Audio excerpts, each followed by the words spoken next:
Hello అండి. కథా ప్రేమికులందరికీ మీ లక్ష్మీ శ్రీనివాస్ నమస్సుమాంజలి. Lakshmi Srinivas the story teller కథా కాలక్షేపానికి అందరికీ స్వాగతం, సుస్వాగతం. మన కథా కాలక్షేపం ప్రారంభించబోయే ముందు ఒక స్మాల్ రిక్వెస్ట్ అండి. మన ఛానల్ని ఒక్కసారి చెక్ చేయండి. చాలా కథలు, నావెల్స్ చాలా పెట్టున్నాను. విన్నాక మీకు నచ్చినట్లయితే తప్పకుండా మన ఛానల్ను సబ్స్క్రైబ్ చేసుకొని మన కథలను లైక్ చేయండి. అది నాకు చాలా సపోర్ట్ అవుతుందండి. మీరు అలా చేసినట్లయితే ఇంకొంతమందికి రికమెండ్ అవుతుంది కదా, దాని ద్వారా అన్నమాట. అలాగే నేను ప్రజెంట్ చేసే విధానంలో ఏమైనా సలహాలు, సూచనలు ఇవ్వాలనుకుంటే కమెంట్ సెక్షన్లో నాతో ఇంటరాక్ట్ అవ్వండి. సరేనండి, ఇక కథలోనికి వెళ్దాం.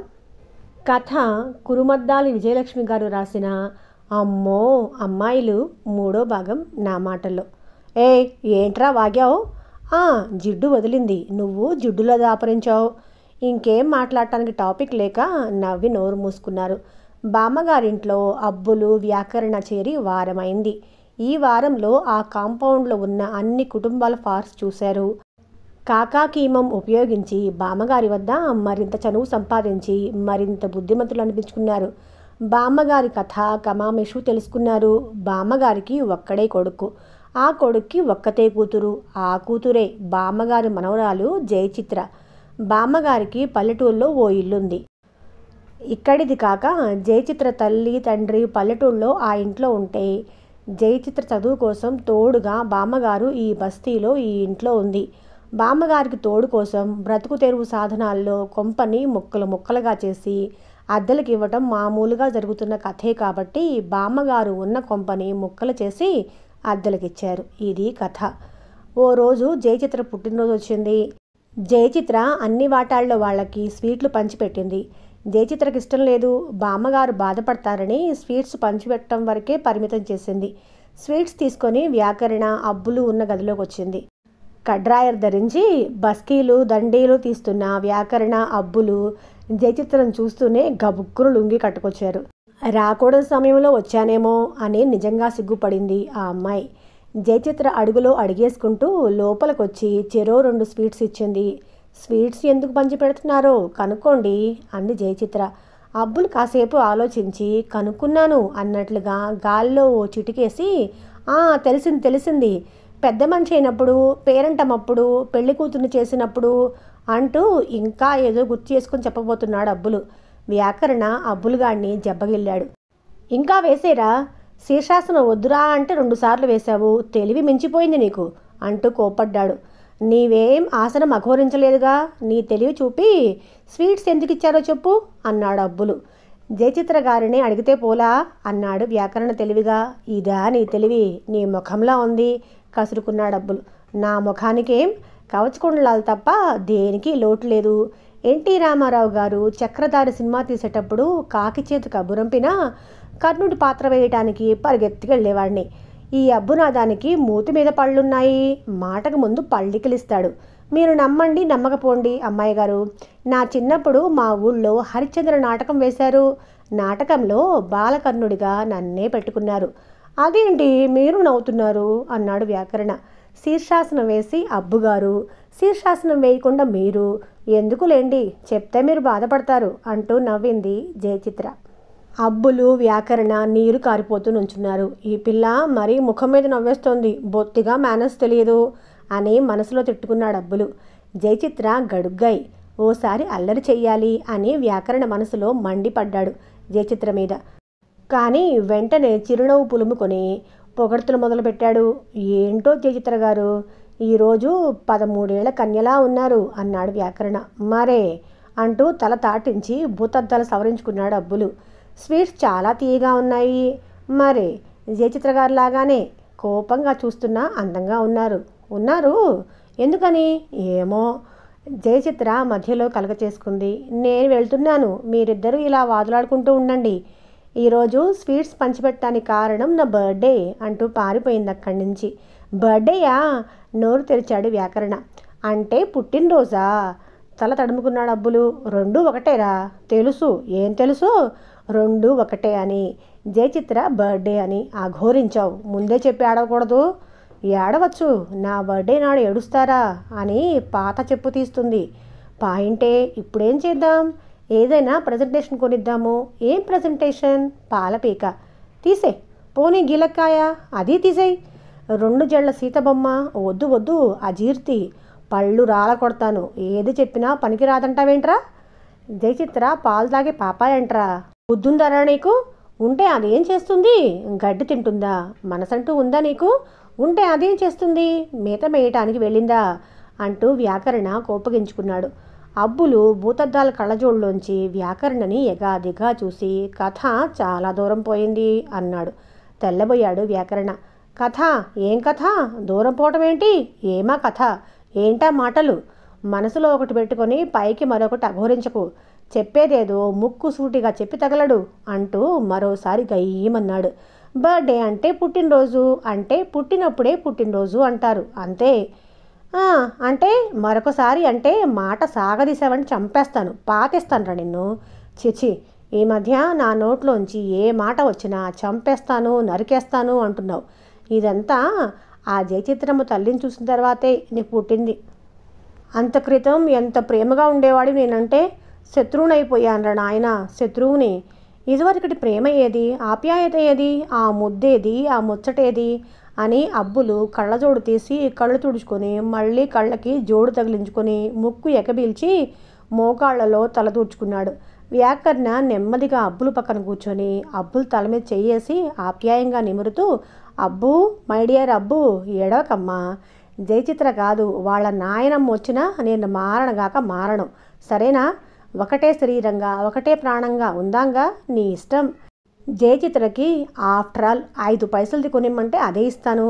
రిబ్బన్ ముక్కెమ్మంటే ఓ పావులా పారేసి అదే కొనిస్తాను. అసలు ఏం కొనివ్వద్దు అంటే ఆ పిల్ల రాక్షసికి ఏం కొనివ్వను, సరేనా? నీ తర్వాతే జయచిత్రలు, విజయ్ చిత్రలు, సరేనా? ఏడవకరా అబ్బు. పోనీ జయచిత్రను తిట్టనా? నీ కోపం పోతుందా అంటూ అడిగాడు. అబ్బులు మోకాళ్ళలోంచి తల తీసి మరోసారి ముక్కు చిదుకొని, అది కాదురా కర్ణ, జలుబు చేసింది అన్నాడు. అరే నీ దుంపతెగా అంటూ ముద్దుగా కోపడ్డాడు వ్యాకరణ. తర్వాత తిడుదు కానీ జయచిత్రకు ప్రజెంటేషన్ ఏమిద్దాం? అప్పడాల కర్ర, రోకలి బండ, చీపురు కట్ట. ఇంతలో గది బయట అడుగులు చెప్పుడైంది. వస్తున్నది జయచిత్రే అనుకుని ఠక్కున నోరు మూసుకొని భయంతో బిగుసుకుపోయారు. వచ్చింది బామ్మగారు. ముళ్ళ కీడటం ముఖం మీదకి లాక్కుంటూ వచ్చింది. ఏం చేస్తున్నారా అబ్బాయిలు అంది. అప్పడాలు. వ్యాకరణ సగం నోరు జారాడు. అబ్బులు గ్రహించి వ్యాకరణ నెత్తిన చిన్నగా ముట్టాడు. ముట్టిన తర్వాత వెంటనే, బామ్మగారు, లడ్లు కాజాలు మీరే చేశారా? తీయగా చాలా రుచిగా ఉన్నాయి.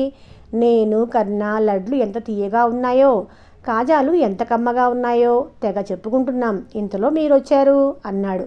మా చిత్రమ్మ తల్లికి తీపి పదార్థాలు ఎంత ఇష్టమో మాటల్లో చెప్పలేను. వారం వారం తీపి చేయాల్సిందే. పంచదార డబ్బా ఎదురుగా కనపడ్డదనుకో, సగం డబ్బా ఖాళీ. పుట్టినరోజు నాడు 2-3 రకాల తీపి పిండి వంటలు చేయాల్సిందే అంటూ చెప్పింది బామ్మగారు. జయచిత్ర లేదు లడ్డూలా? ఆ పిల్ల ఎక్కడ కొరికినా తీయగానే ఉంటుందేమో. అబ్బులు చెవులో కుసకుసలాడాడు వ్యాకరణ. ఓసారి కొరికి చూడు, ఓ అంగుళం ముక్క. అబ్బులు వ్యాకరణ చెవి కొరికి ఇచ్చాడు.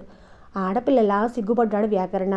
బామ్మగారు తన ధోరణిలో తాను మనసు చాలా మెత్తదని, రాలుగాయని, గడుగ్గాయని, ఆ 3 ముళ్ళు పడితే గాని అల్లరి తగ్గదు అని, ఆ 3 ముళ్ళు పట్టానికి దేవుడు కళ్ళు తెరవాలి అని, అదని ఇదని చెప్పింది చెప్పకుండా అలా చెప్పుకుపోతూనే ఉంది. మధ్యలో ఏదో గుర్తుకు వచ్చేటుక్కున ఆగి, మీరు సాయం చేయాలరా అబ్బాయిలు అంది. వ్యాకరణ అబ్బులు నామధేయంబులు కలిగిన అబ్బాయిలు బామ్మగారి మాట విని ఓ అన్నారు ఏకకంఠంతో. ఏం లేదురా అబ్బాయిలు, నేను ఎల్లుండి ఊరికెళ్తున్నాను. అదే మా వాడి దగ్గరికి. మా చిత్రమ్మ తల్లిని రావే అంటే పరీక్షలు దగ్గర పడుతున్నాయి రానంది. నేను 4 రోజులుండి వస్తాను. మీరు ఓ కంట మా చిత్రను చూస్తూ ఉండండి. నాకేం భయం, ఇండియాలో జనాభాలా మన ఇంటి నిండా జనం ఉన్నారు అని అది నా మీద ఎగిరెగిరి పడుతుంది. కాలు నొచ్చేను, చెయ్యి నొచ్చేను, మనిషికి మనిషి సాయం కావాలి కదా, ఏమంటారు? మీరు చెప్పటం మేము కాదంటమునా? మీరు ఊరెందుకు వెళ్తున్నారు అని వ్యాకరణ అడగ్గా బామ్మగారు ఏం చెప్తుందో అని అబ్బులు భూతద్దాలు సవరించుకొని చెవులు రెక్కించాడు. నే ఇప్పుడు ఊరెళ్ళటము ఎందుకు అంటే అని అంతటితో ఆపి ఓసారి ముళ్ళ కిరీటం సరిచేసుకొని మా చిత్రమ్మ తల్లి అంటూ ప్రారంభించి మాట పూర్తి చేయకముందే ఆపేసింది. కారణం జయచిత్ర ఎప్పుడొచ్చిందో కానీ గుమ్మంలో నుంచొని నానమ్మా అంటూ పెద్దగా గావుకేక వేసింది. నువ్వొడ్డే చిత్ర బడవకాన, ఏమిటా గావుకేక? హడలిపోయాను. చిన్నగా పిలవలేవు అంటూ బామ్మగారు ముద్దుగా కోప్పడింది. ఎక్కడ కూర్చుంటే అక్కడే. అవతల నా ఫ్రెండ్స్ వచ్చారు. మీ నాన్నమ్మేది అని అడుగుతున్నారు. పద పద అంది జయచిత్ర. మీరు ఉదయమే చెప్పాల్సింది మీ బర్త్డే అని. ప్రజెంటేషన్ ఏమైనా తెచ్చి ముందుగా అందించేవాళ్ళం అన్నాడు వ్యాకరణ. ఏం తెచ్చేవారు? పాలపీక, గిలక్కాయ? అబ్బులు వ్యాకరణ ఉలిక్కిబడి ముఖముఖాలు చూసుకున్నారు. ఈ పిల్ల మనం మాట్లాడుకున్నది విన్నది రోయ్, మన అద్దె కొంప మునిగింది అనుకున్నారు. మళ్ళీ వస్తాం నాయనా అని బామ్మగారు లేచింది. గబుక్కుని గుర్తొచ్చింది వ్యాకరణకి. మీరిందాక ఊరెందుకు వెళ్తున్నారో చెప్పబోతూ ఆగిపోయారు బామ్మగారు అన్నాడు. మా చిత్రమ్మ తల్లి. బామ్మగారు మళ్ళీ మొదలుపెట్టింది. నానమ్మా అంటూ జయచిత్ర అడ్డు తగిలింది కంగారు పడుతూ. తర్వాత మాట్లాడుకోవచ్చు, తొందరగా పద అని వ్యాకరణని నమిరి మింగేసేలాగా చూసింది.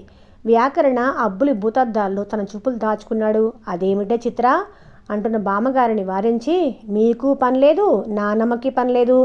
నానమ్మ ఎందుకు ఊరికెళ్తుందో మీకెందుకండి అని గుర్రుమని చూసింది జయచిత్ర. ఊరికే అన్నాడు అబ్బులు. సంతోషం అని వ్యంగ్యంగా అని బామ్మగారి చేయి పుచ్చుకుని లాక్కెళ్ళింది అమ్మాయి. అబ్బులు, ఈ పిల్ల పిల్ల కాదురా, తుఫాను అన్నాడు అబ్బులు. అయితేనేం బాగుంటుంది అన్నాడు వ్యాకరణ. ఉత్త పిల్ల కాదు, పులిపిల్ల. అయితేనేం బాగుంటుంది. బాగుంటే సరా, వినయం విధేయత అక్కర్లా, మన మాటలు వినే ఉంటుంది. ఎప్పుడో మన భరతం పడుతుంది. వాళ్ళ బామ్మని చూడు ఎలా తరుముకెళ్తుందో. ఊరికెళ్తున్నానని బామ్మగా చెప్పబట్టే కదా. ఊరికెందుకు అని మనం అడిగాము. దాంట్లో తప్పేముంది? భద్రకాళ్ళ చూసింది. నిజమేరా అబ్బు, కానీ ఇవాళ పుట్టడం వలనో ఏమో జయచిత్ర పాలు కారుతూ ఉంది అన్నాడు వ్యాకరణ. నీళ్లు కారుతూ లేదు, అక్కసి వెళ్ళగక్కుతూ అన్నాడు అబ్బులు. మళ్ళీ మాట్లాడితే తేనెలు ఊరుతూ పనసతంలాగా ఉంది. మంచిది, వెంటనే బహుమతి ఇచ్చేసిరా. మనమేది కొనలేదుగా, ఏం బహుమతి ఇస్తాం? నన్ను అడక్కు. పనసతొనకి పంచదార చిల్లకి ఏం బహుమతి ఇస్తారో ఆ మాత్రం తెలియదా? ఒంటరిగా వెళ్ళి కాస్త పొగిడి ఓ స్వీట్ కిస్ కుడి బుగ్గ మీద ఇవ్వు, వెంటనే నాకు ఇస్తుంది. ఏంటి దవడ రాలేట్టు లెంపకాయ, ఆ మాత్రం గ్రహింపు ఉంది కదా. నీకు తెలుసో తెలియదో కానీ ఆ పిల్ల కనపడంగానే నీ కళ్ళు నీ రెప్పలు నీలుక్కుపోయి అలా నిలబడిపోతున్నాయి. 4 కాలాలు బతకాలని లేదురా నీకు? ఉందిరా. అదేంటో నా కళ్ళు నా ఒళ్ళు నా ఆధీనంలో ఉండటం లేదురా అబ్బు, బోలెడు దిగాలు పడిపోతూ చెప్పాడు వ్యాకరణ. ఛ ఛ ఛ ఛ ఛ అంటూ విచారం వ్యక్తం చేశాడు అబ్బులు. ఆ తర్వాత వాళ్ళిద్దరూ అంతటితో ప్రసంగం చాలించి స్నానం వగైరా కానిచ్చి జయచిత్రకు ప్రజెంటేషన్ తేవడానికి బజార్న పడ్డారు. బజారంతా చెడతిరిగి షాపులన్నీ గాలించి ఏం కొనాలో తెలియక ఏదీ నచ్చక పుస్తకాల షాప్లో దూరారు. అందమైన కళలు ప్రేమలు అంతకన్నా అందమైన యువతి యువకులు ఉండే నవలలు అరడజను ఏరారు. సులోచన రాణి కౌసల్యాదేవి ప్రేమ నవలలు ఏరి అందంగా ప్యాక్ చేయించి ఇంటిదారి పట్టారు అబ్బులు వ్యాకరణ. ఎందుకండి నా కోసం మీరింత ఖర్చు పెట్టారు? ఇదేం బాగుండలా నాకు అని ముద్దు ముద్దుగా ఆపై పుస్తకాలు అందుకొని థ్యాంక్స్ అంది జయచిత్ర. జయచిత్ర పుస్తకాల పురుగని తెలుసుకున్న తర్వాత వ్యాకరణ అబ్బులు పొంగిపోయారు. ఏ కళనుందో జయచిత్ర ఆ పూట కాసేపు మాటలు చెప్పింది. ఆ కాసేపు వీళ్ళు జోక్స్ కురిపించి నవ్వించారు. అట్లా జరిగిపోయింది జయచిత్ర పుట్టినరోజు. ఆ రోజు బామ్మగారు ఊరెళ్ళిపోయింది. వెళ్లే ముందు జయచిత్రకు 100 జాగ్రత్తలు చెప్పి అద్దెకున్న వాళ్ళకి 500 జాగ్రత్తలు చెప్పి అబ్బులు వ్యాకరణకి అదనంగా జాగ్రత్తలు చెప్పి మరీ వెళ్ళింది. ఆ రాత్రి 7 గంటలప్పుడు వ్యాకరణ అబ్బులు జయచిత్ర వద్దకు వచ్చారు. మీకు తోచదేమో అని కాసేపు కబుర్లు చెప్పిపోదామని వచ్చాము అన్నారు ముందే జాగ్రత్త పడి. జయచిత్ర కుర్చీలు తెప్పించి వరండాలో వేసి కూర్చుండని చెప్పింది. మీ బామ్మగారు ఊరెళ్లే ముందు మీకేం కావాలో చూడమని మరీ మరీ చెప్పెళ్ళారు అన్నాడు వ్యాకరణ. ఆహా అని ఊరుకుంది జయచిత్ర. రేపటికి కూరలు కావాలా అన్నాడు వ్యాకరణ. ఉన్నాయండి అంది జయచిత్ర. పాలు కావాలా? పాలోడొస్తాడండి. పోనీ పెరుగు కావాలా? పాలు తోడేస్తా కదండి, అదే పెరుగవుతుంది. వెచ్చాలు అంటే ఉప్పు పప్పు వగైరా నిండు డబ్బాలతో ఉన్నాయండి. పోనీ ఇస్త్రీ చాకల్ని పిలవమంటారా? నిన్ననే బట్టలు ఎంచుకెళ్ళాడండి. అబ్బబ్బా అన్నింటికి ఉన్నాయి ఉన్నాయి ఎలాగండి? ఏంటి? అదే మీ బామ్మగారు మీకేం కావాలో కనుక్కోమందిగా. మేమేం కనుక్కున్నా ఉన్నాయి వద్దు అంటున్నారు. కనీసం మర్యాదకి మేము అడుగుతున్నాం కదా అని ఏదో ఒకటి లేదనకూడదు అన్నాడు వ్యాకరణ ఇంకేం అడగాలో తెలియక. లాభం ఏంటి అంది జయచిత్ర. పాయింటే అన్నాడు అబ్బులు. వ్యాకరణకి ఒళ్ళు మండింది. వెధవాయ్, నువ్వు లా చదవటానికి తప్ప ఇంక దేనికి పనికిరావు అన్నాడు. జయచిత్ర నవ్వి బాగుందండే జోక్, తెలివి తక్కువ నాగన్నల్లా చదవటానికి పనికొస్తారని పాయింట్ లాగారు అంది. మీరు పాయింట్కి వచ్చారు అన్నాడు వ్యాకరణ. ఇప్పుడు మీరు వచ్చారు అంటూ మరోసారి నవ్వింది జయచిత్ర. సరిగ్గా అప్పుడే జిడ్డు ధర్మరాజు బీడీ తాగుతూ అక్కడికి వచ్చాడు. బీడీ అవతల పారేసి వరండా మెట్లెక్కి పైకొస్తూ అబ్బాయిలు ఇక్కడే ఉన్నారే, సరి సరి ఏమ్మా జయచిత్ర, మీ నాయనమ్మ వెళ్ళిపోయింది అంటూ చివరి మెట్టు మీద ఆగాడు. నీ శార్థము నీ పిండాకుడు అని పైకే శాపనార్థాలు పెట్టింది జయచిత్ర. ధర్మరాజు వరండాలో ఉన్న మెట్ల మీద కూలబడి నాయనమ్మ వెళ్ళిపోతే మేమంతా లేమా, ఏం కావాలో చెప్తే నేనున్నాను, అబ్బాయిలున్నారు, తెచ్చి పడేస్తాం అన్నాడు. చాదస్తపు నానమ్మ, నా భారం ఈ జిడ్డు మీద కూడా పెట్టి వెళ్ళావా, కర్మ స్వగతంగా అనుకుంది జయచిత్ర. పోనీలేండి, కాసేపు వాగి వెళ్తాడు జాలి చూపించాడు వ్యాకరణ. ఆ తర్వాత ధర్మరాజు జయచిత్ర మధ్య ఈ విధంగా సంభాషణ జరిగింది. కూరలున్నాయా అమ్మాయి అన్నాడు ధర్మరాజు. ఉన్నాయి అంది జయచిత్ర. లేవా, సరే సరే, రేపొద్దున నేను ఓ సంచి తెచ్చి పడేస్తాను. మీ నాన్నమ్మ ఎప్పుడు వస్తానంది? ఇంకా 4 రోజులకి. సరే సరే, 10 రోజులుంటుందన్నమాట. ఊరికి దేనికి వెళ్ళింది? ఏం పని లేక? మరే పెద్దవాళ్ళకి బోలెడు పనులు, వెళ్ళకపోతే ఎలాగా? ధర్మరాజు ఏమిటేమిటో అడుగుతూనే ఉన్నాడు. జయచిత్ర వ్యాకరణ వైపు తిరిగి తలనొప్పి వచ్చేసిందండి అంది. వ్యాకరణ గాబరా పడుతూ లేచి నవాల్జిన్తేనా, విక్స్ తేనా, అమృతాంజనం తేనా అన్నాడు. ఏం వద్దు, ఈ జిడ్డు మహారాజు వెళితే అదే పోతుంది అంది. ఇటు కాలక్షేపం, అటు మీ తలనొప్పి పోగొడతా చూడండి అన్నాడు అబ్బులు. ఎలా అంది జయచిత్ర. వీడు కాకమ్మ కథలు చెప్పటంలో ఉద్దండ పిండంలేండి అన్నాడు వ్యాకరణ. ఎందుకు? ధర్మరాజు గాలి మీదకు మళ్ళేట్టు చూడండి, మిగతా పని నేను కానిస్తాను అన్నాడు అబ్బులు. జయచిత్ర వారు పిలుస్తున్నారని అర్థం వచ్చేటట్లు అబ్బులు వైపు చేయి చూపించింది. ధర్మరాజు అబ్బులు వైపు చూశాడు. అబ్బులు పలకరింపుగా ఓ నవ్వు నవ్వి భోజనం అయిందా అన్నాడు. ధర్మరాజు పుట్టెడు చెముడు. ఎదుటివారు చెప్పింది వినపట్టం కల్లో మాట. ఆయన చూడబోతే వాగుడు పెట్ట సోదరుడు, అందుకే తనే ప్రశ్న అడిగి తనే చెప్పుకొని వినపడ్డట్లు నటిస్తూ ఉంటాడు. ఇప్పుడు ఉన్నట్లుండి అబ్బులు భోజనం అయిందా అంటే ఆయనకి ఆ మాట అర్థం కాలేదు. అర్థం కానప్పుడు ఓ పని చేస్తుంటాడు. అవును కాదు తెలియని విధంగా తల ఊపి తప్పించుకుంటాడు. ఆ విధంగానే అబ్బులు అడిగిన దానికి తలాడించి ఊరుకున్నాడు. హారిపిడుగా అన్నాడు అబ్బులు. మళ్ళీ తలాడించాడు ధర్మరాజు. నా తలనొప్పి పోగొట్టలేరు అంది జయచిత్ర. నాకు వచ్చింది రోయ్ అన్నాడు వ్యాకరణ. అబ్బులు తలాడించి చిరునవ్వు నవ్వాడు. మా గురించి మీ అభిప్రాయం ఏంటి ధర్మరాజు గారు అన్నాడు.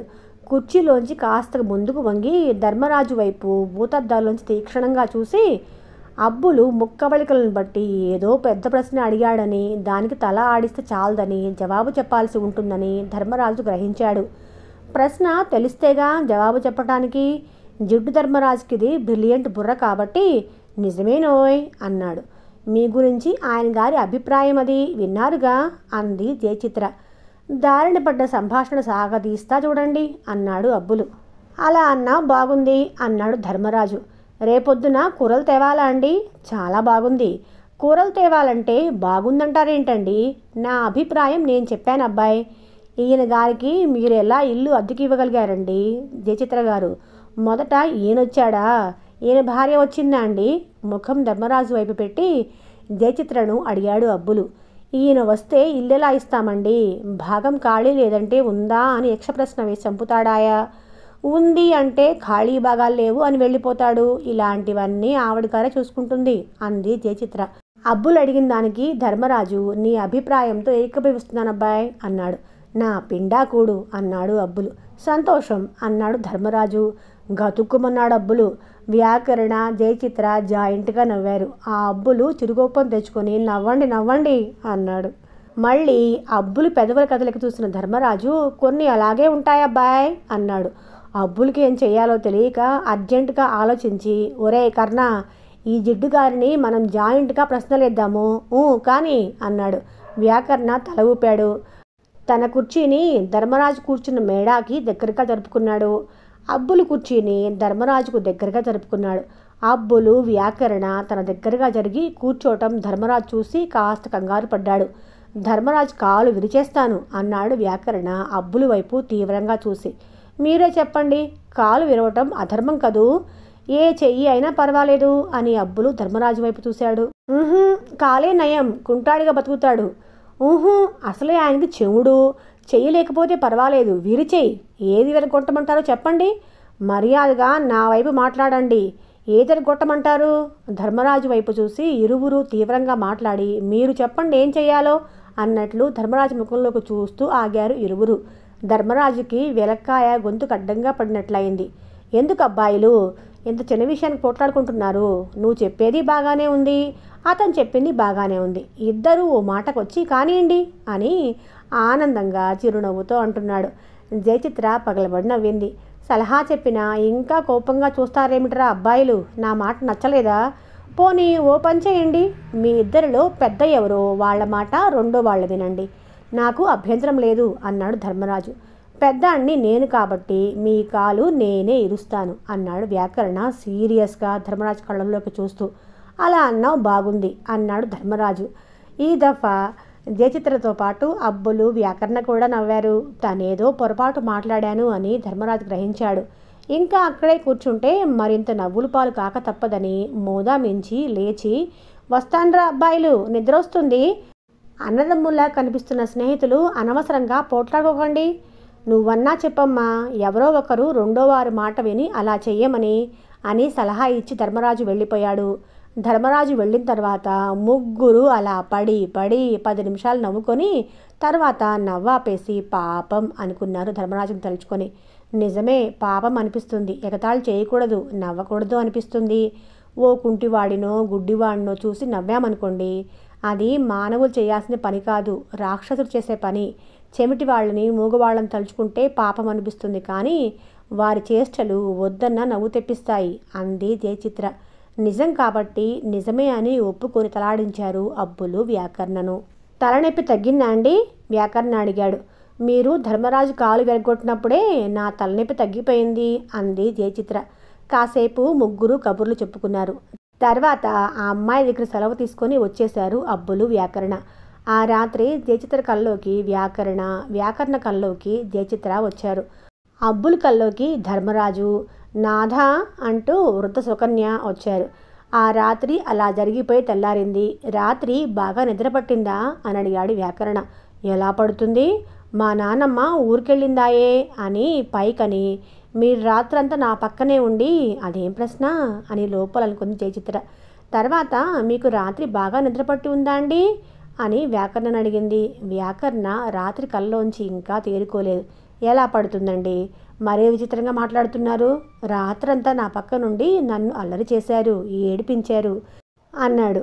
కానీ ఆ అమ్మాయి ముఖంలో ముఖ కవళికలు మారటం చూసి తన పొరపాటు గ్రహించి సారీ, జోక్ చేశాను, ఏమనుకోకండి అని చెప్పి అక్కడుంటే ఏం జరుగుతుందో, ఏం ఎదుర్కోవాల్సి వస్తుందో అని పరుగును తన గదిలోకి వచ్చేశాడు. చెవిటి ధర్మరాజు గారు తను చెప్పింది వినిపించుకోకపోగా సుందర్రావుతో చేతులు కలిపి సుకన్యనిచ్చి బలవంతా తనకు పెళ్లి చేయటం, ఆ కళ యొక్క షాకులోంచి తేరుకొని అబ్బులు నడిచాప మీద కూర్చొని భూతద్దాల టవల్తో తుడుస్తూ దీర్ఘంగా ఆలోచిస్తూ ఉండగా సుడిగాలిలా వ్యాకరణ గదిలోకి దూసుకొచ్చాడు. వచ్చి కొంప మునిగిందిరా అబ్బు అన్నాడు. ఎవరి కొంప సీరియస్గా అడిగాడు అబ్బులు భూతద్దాలు తగిలించుకొని అద్దాల్లోంచి వ్యాకరణని ఎగాదిగా చూసి. నా కొంప అన్నాడు వ్యాకరణ. విచారించకరణ, నీవు నేను ఉన్నది ఒకే కొంపలో, నీ కొంప మునిగినా నా కొంపయు మునిగినట్లే, అయినా మనది అద్దె కొంప, పర్వాలేదు అన్నాడు అబ్బులు. అదేమీ సీరియస్ విషయం కాదన్నట్లు డోంట్ కేర్ అన్నట్లు ఫోజు పెట్టి. ఆపదలో ఉన్నవాడితో తాపీగా మాట్లాడటం తగదురా అబ్బునాదం, నీకొచ్చిన ఆపదేంటి? కళ, ఆ కల్లో పెళ్ళి, ఆ పెళ్లి తర్వాత హనీమూన్, ఆ తర్వాత ఆ విషయం నోరు జారటం, ఆ తర్వాత ఇలా పరిగెత్తుకొని రావటం, ఆపై ఈ గండం ఎలా గడుస్తుందా అని.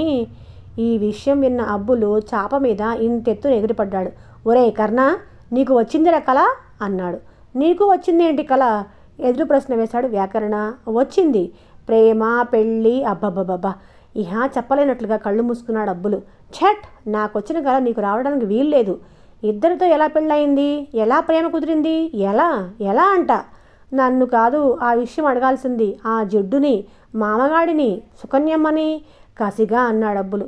వాళ్ళనెందుకు? అర్థం కాని వ్యాకరణ అయోమయంగా అడిగాడు. పెళ్ళాడింది ఆ పిచ్చి తల్లిని, పెళ్లి చేసింది ఈ పిచ్చి మహారాజులు కాబట్టి. అయితే నీ కల్లోకి వచ్చింది జయచిత్ర కాదా? ఏంటి, నీ కల్లోకి వచ్చింది జయచిత్ర? ఆ పై వచ్చిన కళ్ళు అర్థం చేసుకోవటానికి ఇద్దరికి 5 నిమిషాలు మించి పట్టలేదు. కల్లోనే కదరా పెళ్ళయింది, ఏం పర్వాలేదు అని ధైర్యం చెప్పాడు వ్యాకరణ. మరి నీకొచ్చింది కలే కదా, కొంపలంటుకున్నట్లు అంత గాబరాగా పరిగెత్తుకొచ్చావు అని అబ్బులు అడిగాడు. కల సంగతి అమ్మాయితో నోరు జారి చెప్పానురా అబ్బు అని రాగం తీశాడు వ్యాకరణ. దిగులు పడకు, ఈ ఇల్లు కాకపోతే మరో ఇల్లు, నీ తప్పేముంది? నువ్వేమి రమ్మని పిలిచావా? పెళ్ళిగాని పిల్ల, ఆ పిల్ల తప్పు. బ్రహ్మచారి కల్లోకి రావచ్చా? ఏదన్నా అంటే ఈ మాట ముఖానే అనేసేయి, ముఖం ఎక్కడ దాచుకోవాలో తెలియక నీ గుండెలో దాచేసుకుంటుంది అంటూ అబ్బులు తాపీగా చెప్పి తీరుబడిగా లేచి టవలు భుజానేసుకున్నాడు. అబ్బులు సలహా విని ఆనందించిన వ్యాకరణ అబ్బులు బుగ్గలు ముద్దు పెట్టేసుకొని, నువ్వు ఆడపిల్లవైతే నిన్నే పెళ్ళాడేవాణ్ణి అని విచారించి, ఎక్కడికి రా అబ్బు అని అడిగాడు. బాత్రూమ్కి అన్నాడు అబ్బులు. మధ్య దోవలో సుకన్య నాథా అంటూ తగులుకుంటుందేమో రోయ్ అన్నాడు వ్యాకరణ భయపడిపోతూ. భయమక్కర్లేదు కరణ, అబ్బులి కల్లోకి సుకన్యను లాక్కొచ్చారు పెద్ద మనుషులు. సుకన్య కల్లోకి ఈ అబ్బులుగాడు వెళ్ళడు అని అబ్బులు బాత్రూంకి బయలుదేరాడు. జయచిత్ర నా కల్లోకి వచ్చింది, జయచిత్ర కల్లోకి నేను వెళ్ళాను, మాది సీరియస్ కేసు అనుకున్నాడు వ్యాకరణ. అబ్బులు బాత్రూంకి వెళ్లే దోవలో సుకన్య వాళ్ళుండే భాగం రాగానే తలంచుకొని నడక వేగం హెచ్చించాడు. అబ్బుల్ని సుకన్య చూడనే చూసింది. నాథా ఇటు రండి ఒక పర్యాయంబు, ఓ నాథా వినిపించుకోవేంటి? నాన్నగారు నాన్నగారు, నా పతిదేవులు పారిపోతున్నారు, పట్టుకురండి అంటూ అరిచింది. అబ్బులు ఇంకా తలదించుకొని బాత్రూం వైపు పరుగు తీశాడు. అబ్బులు తలంచుకోవడం కంగారుతో పరుగు తీయటం పెద్ద యాక్సిడెంట్కి దారితీసింది. ఓ అందమైన ఆల్చిప్పంత కళ్ళుగల చిన్నదాన్ని ఢీకొన్నదెవరినో తెలియక కంగారుతో 2 చేతులు జాపి ఆ పిల్ల పడిపోకుండా ఆ పిల్ల తాన్ని తామర తోడల్లాంటి శుతిమెత్తని జబ్బల్ని గట్టిగా పట్టేసుకున్నాడు. ఆ పిల్ల కంగారు పడింది. జెయింట్ వీల్ అబ్బుల్ ఛాతీకి ఆ పిల్ల దాని తలకి గుద్దుకుంది. ఒక్క అర నిమిషంలో 6వ వంతు ఉండిపోయారు. ఆ పిల్ల పేరు బిందురేఖ. రాత్రి 10 గంటలకి ఎక్స్ప్రెస్కి భజన బృందం గారి ఇంటికొచ్చింది. భజన బృందం భజగోవిందానికి బిందురేఖ వాళ్ళు ఏదో వేలిబిడిచిన చుట్టరేకమవుతారు. బిందురేఖ చదువు PUCతో పూర్తయింది, టైపు నేర్చుకుంది, అప్పుడప్పుడు తీస్తూ ఉంటుంది 6:30 రాగం. విజయవాడలో ఏదో ఉద్యోగంకి ఇంటర్వ్యూకి పిలిపొస్తే వచ్చింది. అబ్బులు ఆ బిందురేఖనే ఇప్పుడు ఢీకొట్టింది. ఈ భూతద్దాల జెయింట్ వీల్ ఎవరో బిందురేఖ తెలియదు, ఆ ఆల్చిప్పలు చిన్నది ఎవరో అబ్బులకి తెలియదు. ఇద్దరూ తెప్పరిల్లి ఈ లోకంలోకి వచ్చారు. అబ్బులు బిందురేఖ జబ్బలు వదిలిపెట్టకుండానే సారీ అన్నాడు. చేతులు తీయండి అంది బిందురేఖ కోపంగా. ఎక్కడి నుంచి అని అబ్బులు అనేసి పొరపాటు గ్రహించి బిందురేఖ జబ్బలు వదిలి సారీ అన్నాడు మరోసారి. సారీ చెప్పడం తప్ప మరేం పనిలేదా అంది బిందురేఖ. అమ్మయ్యో బోలెడు పనుంది అని అబ్బులు భూతద్దాలు సరిచేసుకొని ఆగిపోయాడు. కళ్ళజోడు సరిచేసుకోవటమా మీ పని? కాదండి. మరేంటండి? అప్పుడప్పుడు అందమైన అమ్మాయిలను చూసి చూడక ఢీకొనటం కూడానండి. సారీ, అది నా తప్పు కాదండి, నా కళ్ళజోడు తప్పండి. ఇప్పుడు తప్పంతా మీ జోడుదన్నమాట, మీది కాదన్నమాట. అంతే కదండి మరి, సిగ్గు లేకపోతే సరి. ఎవరికండి? అమాయకంగా భూతద్దాల్లోంచి ఆల్చిప్పల్లోకి చూస్తూ అడిగాడు అబ్బులు. నాకు. సరేనా? కోపంగా అంది బిందురేఖ. ఆడపిల్లలకు సహజమే కదండి అన్నాడు అబ్బులు అదేదో సామాన్య విషయం అన్నట్లుగా. ఎంతసేపు మీ ఎదురుగుండా నుంచొని మాట్లాడటం సిగ్గు అని బిందురేఖ మరింత కోపంతో భూమి మీద కాలుతో తన్ని గిర్రును తిరిగి వెళ్ళిపోయింది. ఏమండి మీ పేరు చెప్పండి ప్లీజ్ అన్నాడు అబ్బులు. బిందురేఖ వెనక్కి తిరిగి అబ్బుల దగ్గరికి వచ్చి సీరియస్గా ఆల్చిప్పల్లోంచి భూతద్దాల్లోకి చూస్తూ మీకు తెలివుందా అని గద్దించి అడిగింది. ఉందండి ఠకీమని సమాధానం చెప్పాడు అబ్బులు. అయితే మీ చేయి చాపండి అంది బిందురేఖ. ఏమాత్రం ఆలస్యం చేయకుండా చేయి చాపాడు అబ్బులు. బిందురేఖ అబ్బులి అరిచేతిలో ఓ రేఖ మీద వేలుగిచ్చి, ఇది గీత, మీ శరీరం మీద చెమట పడుతూ ఉంటే ఆ చెమటలో ఓ చుక్క కలిపితే నా పేరు వస్తుంది. ఆడపిల్లని ఢీకొనటం ఓ తెలివి కాదు. చుక్క గీత కలిసిన ఈ పజిల్ సాల్వ్ చేయండి, నా పేరు కనుక్కోండి, అది తెలివి అని గిర్రున వెనక్కి తిరిగి వెళ్ళిపోయింది బిందురేఖ. చుక్క గీత, గీత చుక్క అని మననం చేసుకుంటూ బాత్రూం వైపు బయలుదేరాడు అబ్బులు. అబ్బులు ఎంతగా ఆలోచించినా చుక్క గీతకి సరైన అర్థం తీయలేకపోయాడు. స్నానం కానిచ్చి గదిలోకొచ్చి గదిలో అడుగు పెడుతూనే అడిగాడు, ఓరోరి కుంతీపుత్ర, నీకు తెలివుందా అని. వ్యాకరణ తెల్లబోయి తెప్పరిల్లి, ఇప్పుడు తెలివితో పనేమొచ్చిందిరా అబ్బాయి అన్నాడు. చెప్పేదను, ఓ అందమైన అమ్మాయికి మహా అందమైన పేరుంది, ఆ పేరు మనకు తెలియదు. అంటే చుక్క అంటే చెమట చుక్క, గీత అంటే అరిచేతిలో గీత, కలిపితే ఆ అమ్మాయి పేరొస్తుందంట. ఇదో పజిల్ అనుకో. ఇంతకీ ఆ అమ్మాయి పేరేంటంటావు? ఇలా సాగుతున్న వారి సంభాషణకి ఇక్కడితో విరామం ఇచ్చేద్దాం. విరామం తర్వాత మళ్ళీ కొనసాగిద్దాం. సరేనా అండి? ఇప్పటి వరకు కథను స్కిప్ చేయకుండా విన్నారని అనుకుంటున్నాను. మీరు మీ అభిప్రాయాన్ని తప్పకుండా కమెంట్ సెక్షన్లో నాతో షేర్ చేసుకోండి. సరేనా అండి? ఉంటాను.